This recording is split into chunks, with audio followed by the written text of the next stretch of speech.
Colaborador habitual de los martes, Jordi Sarrión. ¿Qué tal, Jordi? Buenas tardes. Bien, le tenemos ahí como Que se cogelo. nos...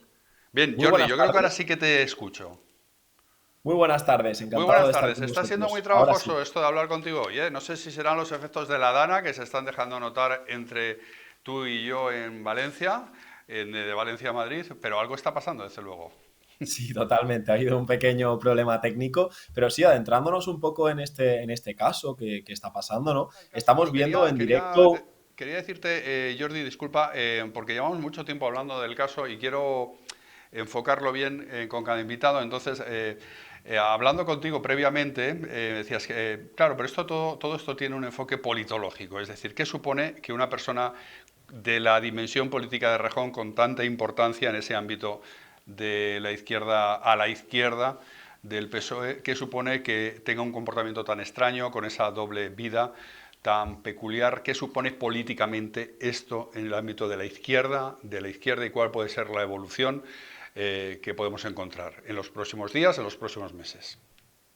Bueno, yo creo que sin lugar a dudas supone, digamos, el espaldarazo final a la coherencia que le quedaba a ese espacio del que en su momento se denominó el espacio del cambio, que al final se dejó de llamar el espacio del cambio porque simplemente se convirtió en el espacio de la izquierda del PSOE, y un nuevo espaldarazo a la coherencia, ¿no? Creo que cuando se ponen unos estándares tan altos en lo que tiene que ser la coherencia, después el escrutinio es tan alto, ¿no? Y la desilusión es tan alta cuando estás cuotas de coherencia, como le ocurrió al propio Pablo Iglesias en su momento con el famoso chalet de Galapagar. Después esto castiga nuevamente a una izquierda en la que estamos viendo de nuevo otra batalla cainita, estamos viendo otra batalla enorme, ¿no? Entre los diferentes sectores, entre las diferentes facciones, en un Titanic que se está hundiendo. Están todos intentando salvar el máximo posible de números. La orquesta sigue tocando todavía, ¿no? Pero desde luego las consecuencias creo que todavía en los propios espacios de Sumar, en los propios partidos que forman parte de Sumar, creo que no son conscientes de las dimensiones políticas y sociales que va a tener este escándalo, ¿no? Y no solo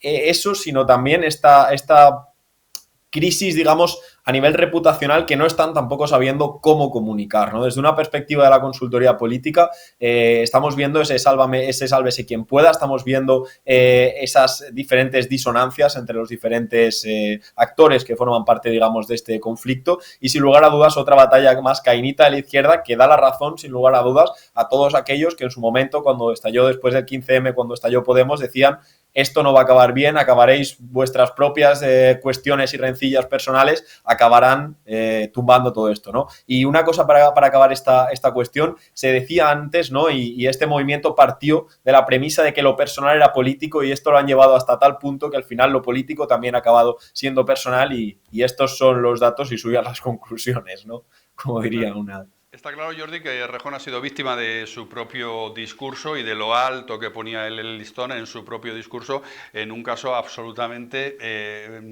resaltable y que pasará a la historia de la política, pues como un caso espectacular de doble vida, de incoherencia, de hipocresía, en fin, de un montón de cosas. Pero decías tú que ese ámbito de la izquierda a la izquierda del PSOE es una especie de Titanic que se está hundiendo y siguen tocando los músicos, ¿no? Claro, en el Titanic al final algunos tripulantes se salvaron, pero los de la cabeza, el capitán y los que llevaban la cabeza, también la orquesta, pereció. ¿Quién se puede salvar de este hundimiento? Bueno, yo creo, eso lo primero, que Yolanda Díaz es una de las candidatas que más papeletas tiene para no salvarse, ¿no? Porque creo que su gestión de la crisis está siendo bastante dura, pero al mismo tiempo también me ha resultado muy paradójico que en las últimas crisis de Sumar no haya estado nunca cuando tenía que estar, ¿no? Ha sido un poco un intento de ejercer un liderazgo, pero después no estar a la hora de la verdad, ¿no? Después dejó sus cargos supuestamente en Sumar para ocuparse la vicepresidencia, pero entonces al mismo tiempo siguió siendo referente de Sumar. Entonces no he acabado muy bien de entender a nivel de coherencia discursiva esta estrategia de Yolanda Díaz, ¿no? Y creo que va a ser una de las primeras que acabarán cayendo. Bueno, Más Madrid sí creo que Rita Maestre ha hecho una mejor gestión de la crisis. Me pareció bastante más acertada su rueda de prensa y sus declaraciones. Fue a lo personal justamente, y creo que fue la que más lejos ha ido, ¿no? Y la que ha dado una explicación de los hechos más coherente. no sé si sin Más Madrid se podrá salvar si se podrá salvar, ¿no? Pero creo que tiene mayor base electoral, tiene mayor, mayor grassroots movement, ¿no? Como se diría en inglés, tiene más movimientos, tiene más vinculaciones con los movimientos vecinales. En cambio, creo que Sumar es un espacio mucho más líquido y por lo tanto tiene muchas más papeletas para acabar pereciendo. Creo que obviamente esto se va a notar en Más Madrid, que va a haber un bajón bastante fuerte, pero quizás sí puedan tender a salvarse. Y lo que también tendremos que ver es qué es lo que pasa entre Podemos y Sumar, ¿no? ¿Qué es lo que va a pasar con esto? Podemos está intentando sacar pecho, pero yo creo que Podemos no va a pasar de ser un partido de nicho, que es en lo que se ha convertido ahora, que podrá conseguir 2-3 eurodiputados, podrá ocupar un espacio similar al que en su día ocupó Izquierda Unida, pero no creo ya que en ningún caso pueda volver a ser un actor verdaderamente relevante en la política española. Relevante a la hora de dar un gobierno o dos con 2 o 3 escaños, quizás pueda tener ese protagonismo, pero habrá que ver qué es lo que espera Podemos. Yo creo que veo mucha ilusión en Podemos, ¿no? Veo como una vuelta al ruedo de Podemos, se especula incluso que puede volver Pablo Iglesias, pero no sé, yo en todo caso creo que se están pasando de halagüeños por su parte, ¿no? Y que la política siempre es como un boomerang y cuando lo tiras muchas veces te puede acabar volviendo a ti, ¿no? Y creo que hay que tener cuidado con ese exagerado optimismo. Nos ha sorprendido también hoy, Jordi, hace poco tiempo, hace un par de horas, la rueda de prensa de Chema Guijarro. Chema Guijarro es el secretario general de Sumar y lo que decía era auténticamente sorprendente. Decía, estuve hablando con Errejón sobre los asuntos habituales relacionados con el grupo parlamentario, sobre la agenda de temas que había que tratar, etcétera. Me fui a comer y al poco tiempo de estar hablando con él, vi el tuit de Errejón anunciando su marcha y esa perorata que nos envió a todos los españoles a través de la red X. Escuchen lo que decía Chema Guijarro. A mi relación con Íñigo. Yo pude hablar con él el propio jueves, cuando yo desde luego no sabía nada. Estuvimos hablando de lo que habla un secretario general con su portavoz, de lo que tiene que ver con la agenda del Parlamento, con lo que tiene que ver con los distintos temas, con lo que tiene que ver con la lista infinita de problemas que nos enfrentamos todos los días.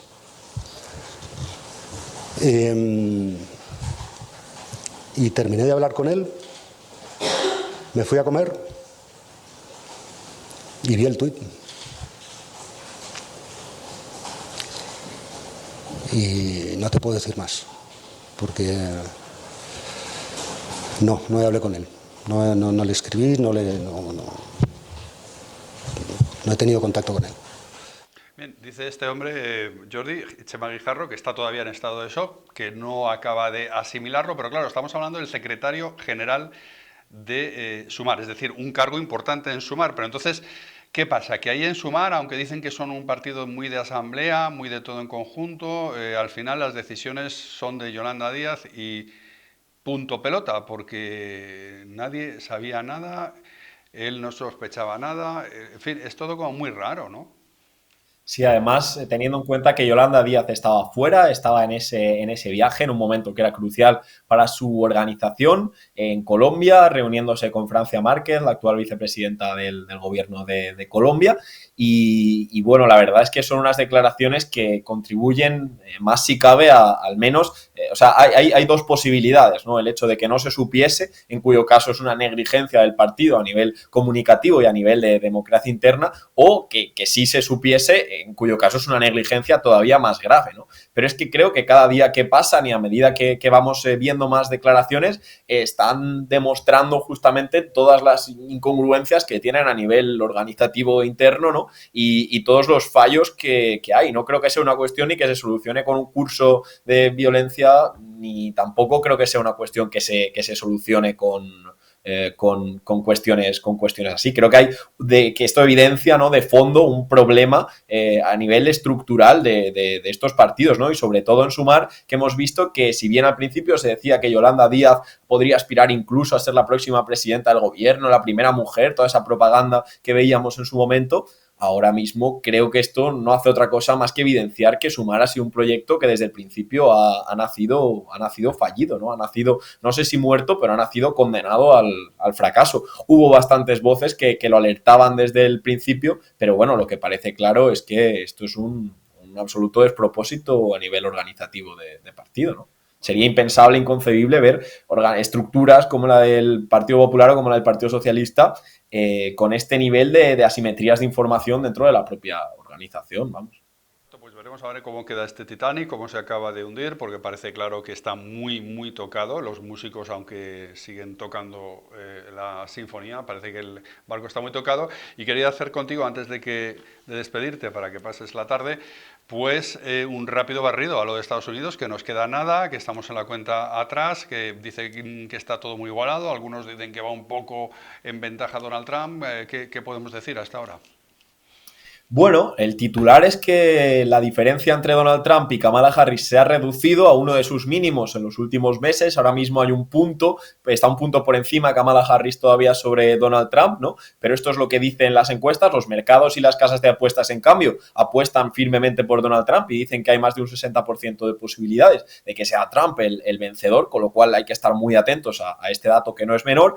Pero bueno, en todo caso hay que tener otro factor también en cuenta que me parece muy importante, y es cuál es la diferencia exacta que existe dentro de los 7 estados clave que van a ser los que van a, digamos, decidir todo esto, ¿no? Wisconsin, Michigan, Carolina del Norte, siempre hablamos de ellos. En estos estados clave la diferencia no se ha reducido como sí se ha reducido a nivel general entre Trump y Kamala Harris. Por lo tanto, Kamala Harris sigue siendo competitiva en estos estados. Esto nos quiere decir que hasta el último momento no vamos a saber nada, porque de estos estados va a depender prácticamente la elección. El porcentaje de voto popular pues puede ser decisivo, pero bueno, habrá que ver hasta qué punto es decisivo, ¿no? Porque como vimos ya en su momento, con 4 puntos por detrás, Donald Trump le pudo ganar a Hillary Clinton, ganando esos estados decisivos. El equipo de campaña de Trump tiene muy buenos estrategas y sabe dónde apuntar.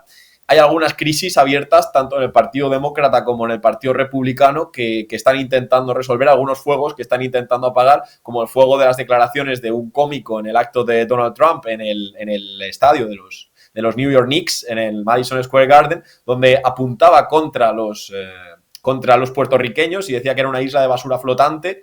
Y bueno, esto ha generado una reacción también enorme, ¿no? Y por el otro lado, pues también se está intentando señalar las dificultades y la falta de coherencia y de autenticidad de Kamala Harris, que obviamente, si la comparas con todo un showman televisivo como Donald Trump, ¿no? Que lleva muchísimos años en esto, pues claro, obviamente suena menos espontánea y suena menos natural, ¿no? Y por ahí es por donde le está atacando claramente Donald Trump, y con bastante éxito en los últimos días, como estamos viendo. Pues vamos a verlo en poco tiempo.